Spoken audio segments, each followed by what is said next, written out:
Méditons avec le pasteur Ertis. Méditons avec le pasteur Ertis. Nous sommes jeudi, le 5 décembre 2019. Nous méditons selon le programme de la Ligue pour la lecture de la Bible.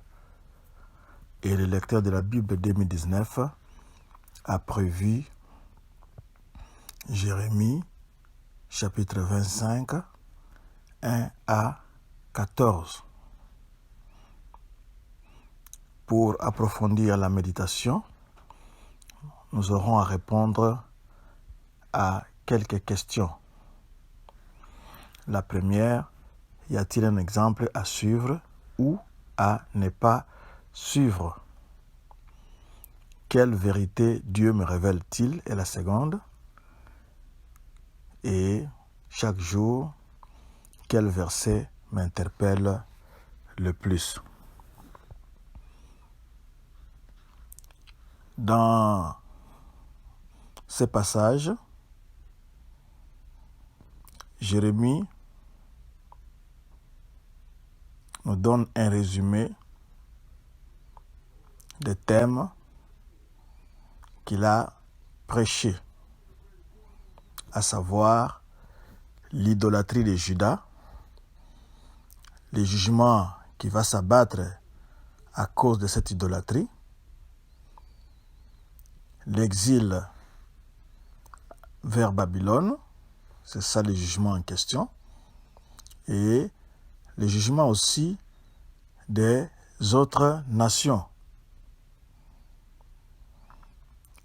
Ici aussi, il apparaît clairement que l'exil durera 70 ans. Nous allons prier. Seigneur, nous bénissons ton saint nom. Toi qui n'as cessé de nous envoyer tes serviteurs pour nous parler. Merci de leur constance. Merci pour leurs avertissements. Laisse que le Saint-Esprit nous rende alertes pour comprendre ce que tu veux nous parler au travers de ces lignes. Au nom de Jésus-Christ, Amen. Shalom, bien-aimés. Nous allons commencer au premier verset. Là-bas, on nous parle de la 4e année de Joachim, c'est-à-dire c'était en 605 avant Jésus-Christ. Et on parle aussi de la première année de Nabuchodonosor, c'est-à-dire qu'il a accédé au pouvoir. C'était aussi en 605 avant Jésus-Christ. Le verset 4 insiste sur tous ses servants, les prophètes. Ici, nous voyons que Juda a une longue, mauvaise histoire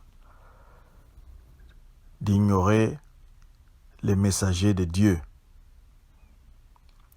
C'est ainsi que Juda rejetait aussi le message de Jérémie et de tous les prophètes qui étaient venus avant lui.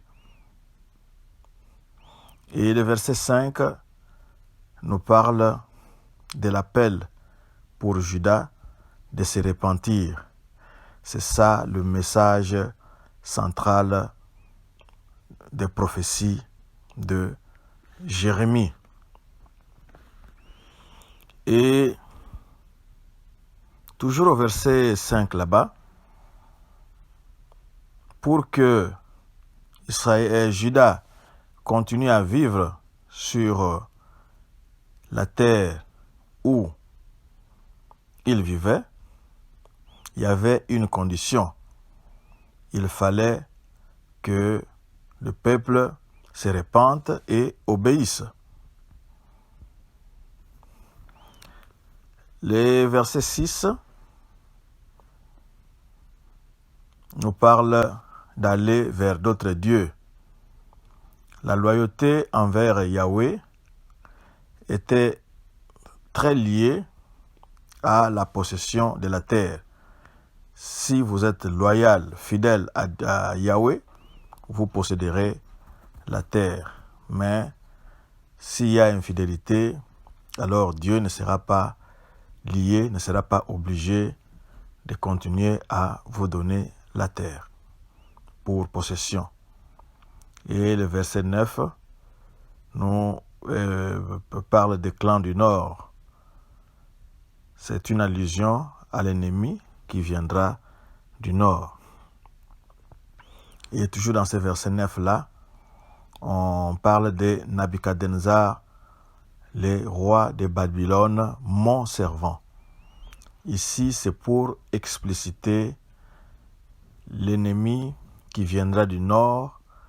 Ce sont les Babyloniens. Ils sont clairement identifiés par le nom de leur roi. La référence à Nabuchodonosor comme étant le serviteur de Yahweh l'identifie tout simplement comme étant un agent ou un instrument du jugement de Dieu. Et le verset 10 va préciser que tous les sons de jubilation vont cesser. Toutes les activités normales vont cesser dans le pays de Juda. Le verset 11 parle de 70 ans. Les 70 ans ici ça peut être un nombre symbolique parce que certains savants ont fait des calculs et ils ont dit que les 70 ans représentaient la vie d'une personne. Si l'on prend par exemple la période qui part de 605 avant Jésus-Christ jusqu'à 539, le total sera de 66 ans. Le premier retour de l'exil se situe entre 539 et 535. Il y a beaucoup de datations ici.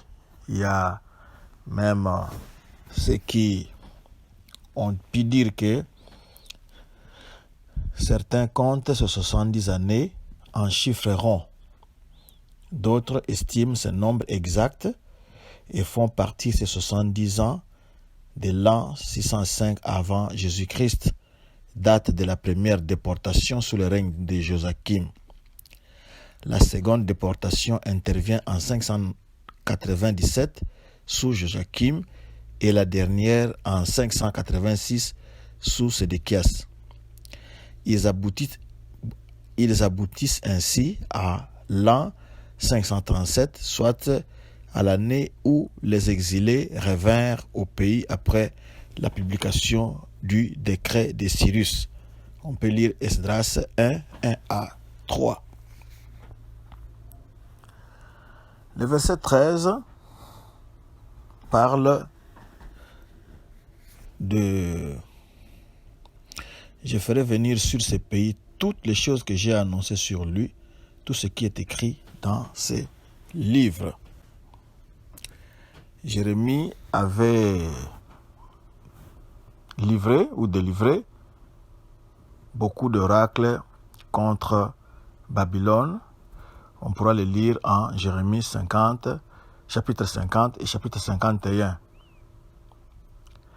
Et c'est là qu'on pourra avoir tous les détails sur les prophéties de Jérémie contre les autres nations et surtout contre Babylone.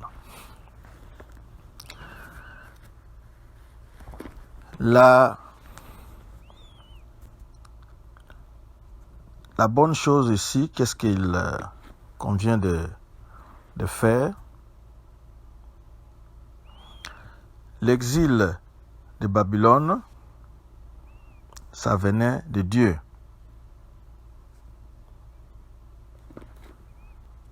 C'est Dieu qui cherchait à récupérer son peuple. À partir du verset 3, nous avons vu le commencement du ministère de Jérémie. Il avait commencé en l'an 627 avant Jésus-Christ. Imaginez-vous prêchant le même message pendant 23 ans et vous êtes continuellement rejeté. C'est ce que Jérémie avait connu. Pendant 23 ans, les gens rejetaient son message. Mais parce qu'il avait donné sa vie à Dieu, il avait continué à proclamer son message. En disant, tournez-vous maintenant, chacun de vous, laissez vos mauvaises voies et mauvaises pratiques et revenez à Dieu. Sans considérer la réponse du peuple, Jérémie ne s'était pas découragé. Dieu n'avait pas stoppé d'aimer son peuple et il ne stoppera pas de nous aimer aussi, même si nous les rejetons. Nous pouvons remercier Dieu parce qu'il ne va pas nous rejeter, nous abandonner. Et comme Jérémie, nous devons continuer à le servir et ne pas aussi l'abandonner. Nous ne devons pas tenir compte de la façon dont le peuple répond quand nous leur parlons de Dieu. Dieu demeure fidèle et nous devons toujours tenir compte de l'appel et de la faveur qu'il nous a faite d'être ses serviteurs et de continuer à le témoigner. C'est ce que nous pouvons dire ici. Et pour l'exil de Babylone, comment les troupes de Cyrus le Grand sont entrées en Babylone en 539, on peut lire Daniel 5. Seigneur, merci. En tant que tes serviteurs, en tant que tes témoins, tu nous as montré un bel exemple, celui de Jérémie, qui pendant 23 ans est resté fidèle, il est resté constant avec le même message. Que les gens se répandent pour pouvoir bénéficier de tes bénédictions. Parce que ces bénédictions étaient conditionnelles. Si on est fidèle, on a droit aux bénédictions. On n'est pas fidèle, on n'est plus fidèle. Toi, Dieu, tu vas nous rejeter. Merci, ô Seigneur, d'écouter cette prière et de faire en sorte que nous puissions toujours t'appartenir. Nous voulons demeurer en toi. Nous voulons te suivre. Nous voulons te servir, Seigneur. Soutiens-nous. Bénis mon frère, bénis ma sœur, qui témoignent en ce moment pour toi. Encourage-les et fortifie-les pour ta gloire. Au nom de Jésus-Christ. Amen. Notre adresse, Facebook, Église Doxa-Deo Lushi. Vous pouvez aussi nous suivre sur notre chaîne YouTube ou sur notre adresse Twitter, Église Doxa-Deo Lubumbashi. Visitez aussi notre page internet www.églisedoxadeo.com. Vous y trouverez beaucoup de ressources pour votre vie chrétienne. Que Dieu vous bénisse. Bonne journée.